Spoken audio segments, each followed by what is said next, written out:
So you may be aware of this, but there are different programs that people can use to try to hide the fact that they've used AI detection.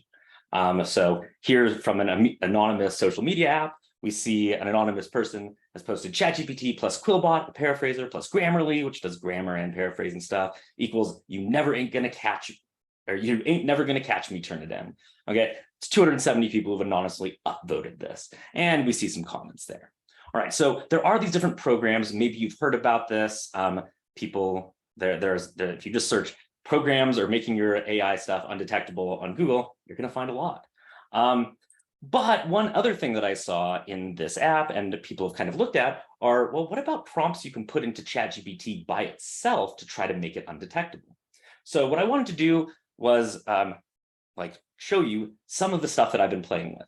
So I've tried to have ChatGPT do some of my activities, and I've tried some of these revised prompts to try to see how it works and what it kind of works with. The kind of short takeaway here is that a lot of these AI detection softwares or websites can be tricked. The two best ones are Copyleaks. Copyleaks seems to be the best free one that I can find, and Originality.ai is a pay one, but that one seems to work pretty well too. So you can just download my slides. You can see that kind of takeaway at the end if you'd like, but let's just walk through and I'll show you some of the stuff that I've played with. So I have this kind of reflective response activity that students can do, and it involves kind of having a short summary of something and then having a reflective response about reflecting on what the students summarize. Okay, so what I did was I copied for this, I went into ChatGPT, I copied a summary that one of my students did in my bioethics class, and I gave it a prompt to try to get it to write the response that it was supposed to do. Okay, so I basically tried to get ChatGPT to do the activity for me. So I told it to write a 400-word response about the following. I gave it the summary from the perspective of a college student who found this information made them think about mental illness in a different way. So one of the things is, literally, my students can get credit for just kind of telling me, did it change the way you think? If not, why not? What does that say? I just want them to kind of develop their thoughts. But, it might be tempting to just put into ChatGPT. So let's see what we get. You can see that the answer was generated. It took a couple seconds. I have a screenshot of the full one on this next screen. Okay, so what you kind of see is it has this, from a perspective of a college student who stumbled upon this insightful, okay, clearly a student who did this is not going to turn in exactly what they have here. Well, let's say clearly, but maybe not clearly. Maybe they're really, really bad cheaters. But my assumption was if I was doing this, I would definitely try to kind of change it a little bit, let's see, where are some of these things? Yeah, that first sentence would I'd definitely get rid of that, right? But I could use this probably to really just basically phone it in and get this assignment done really quickly. Let's see what happens though if we just turn this in. What do the AI detectors kind of look at it? So I looked at what are some of the top 5 best ones. I saw what kind of came up. I looked through a few different websites, and so I chose a few of them. So the first one is ZeroGPT. Okay, this one used to be pretty good. But copying and pasting exactly what I just got straight from ChatGPT, it thinks it's human written. It thinks it's maybe 10% AI GPT. If I saw that by itself, I'd be like, well, and I knew nothing about it, I'd be like, well, shit, I guess that's probably not GPT. So you can see it's already doing really well without even needing too much tweaking. GPT-0 was a little bit better on this one. So it thought it was likely to be a mix of human and AI text with a 25 probability. So once again, if you had no knowledge of the kind of way that ChatGPT writes or anything like that, and you just put in a detector, you might just be like, oh shit, it's this is enough for us. This could be a false positive. You might just skip it. One that was on a few websites is this writer one. It only allows 1,500 characters, so I had to kind of chop some of the stuff down, but it said 100% human generated. Totally fantastic, not at all. So you'll see actually with each one with writer, I have the screenshot still, but it was 0% reliable. It gave 100% human generated on every single thing I gave it that was completely AI. Okay, so now the other one, Copyleaks. This one seems to be the best. 84.2% probability for AI. And in order to get this screenshot, I had to leave my mouse over the red. So it'll kind of highlight the probability for AI. So Copyleaks caught this as very high probability for AI. It is in fact completely AI generated. All right, so I tried this prompt. So I told it to revise it in the following ways. So I took that and I said, revise it in the first person, because like I was just too lazy. I just wanted to like say I instead of like, this student, blah, blah, blah. Like, stop it. Like, just make it that first person that it's supposed to be for my activity. I say it shouldn't be too informal, but it should be professional. Okay. I meant to say it should be somewhat or informal. We'll see what we got because of this. Then second, make the revised version undetectable by AI detection software. So that was my first, just like, let's try this prompt and kind of see what it does. All right, here's what we have. So now we have in my exploration of Sahanika Rotniaki's exposition. By the way, Rotniaki does some awesome work. If you're in philosophy of psychiatry or stuff like that, definitely check her work out. Okay, so a paradigm shift has occurred in my understanding of my understanding of mental illness has transpired. Okay, this looks like really formal to me. So once again, like, I don't know, if I was trying to cheat and do this, I'd probably kind of like play with it a little bit. I find her elucidation of the fallacy like shit, but we're just going to play the game. What if somebody just submitted this exact thing as it is?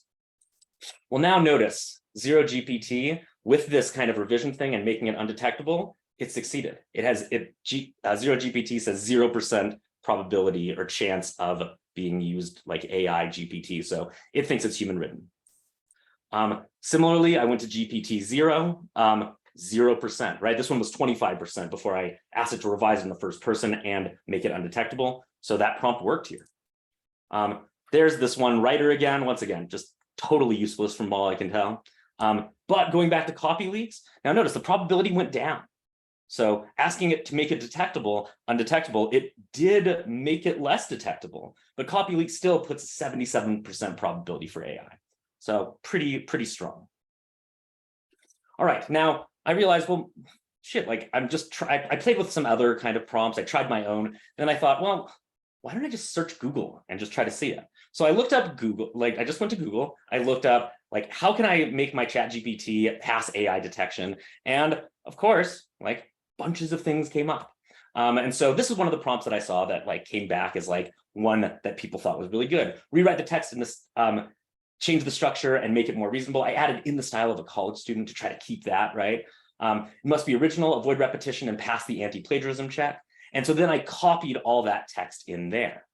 All right, so I found this prompt online. It took me a minute, copy that, then copied what I had already generated from ChatGPT. I asked it to generate it, and this is what I got. So in diving into it, I've encountered a transformative shift in how we understand mental illness. She delves into dismantling the serotonin model, which links mental illness to chemical imbalances. It's deeply altered my perception of psychological well-being. Okay, now, honestly, when I read this again, I'm not going to read it all to you clearly, but this still would not pass what my activity is. This is all just kind of shallow bullshit. And students have to like write where they're really developing one line, right? Like, okay, it's deeply altered their perception of something. Okay, say a lot more about that. Like, what was your perception before? What is it now? Right? Like, why did it alter it? Why do you think that, like, do you think that you could be wrong about that? Right? So they have to do a lot more work. And this really still is pretty shallow. But you can see if you just kind of look at this, like it looks a lot better. Okay. Now, what was interesting with this is when I put it through Zero GPT, it actually went back up. So the other one was less detectable. So Zero GPT, and I want to get the whole screenshot here. You can see it's flagged like one sentence or two sentences. So it thinks two sentences are age generated. The whole thing is. I would still say that like ChatGPT has beaten it there. It's like 11%. Like it's most likely human written. Like this is just, yeah, this isn't that good.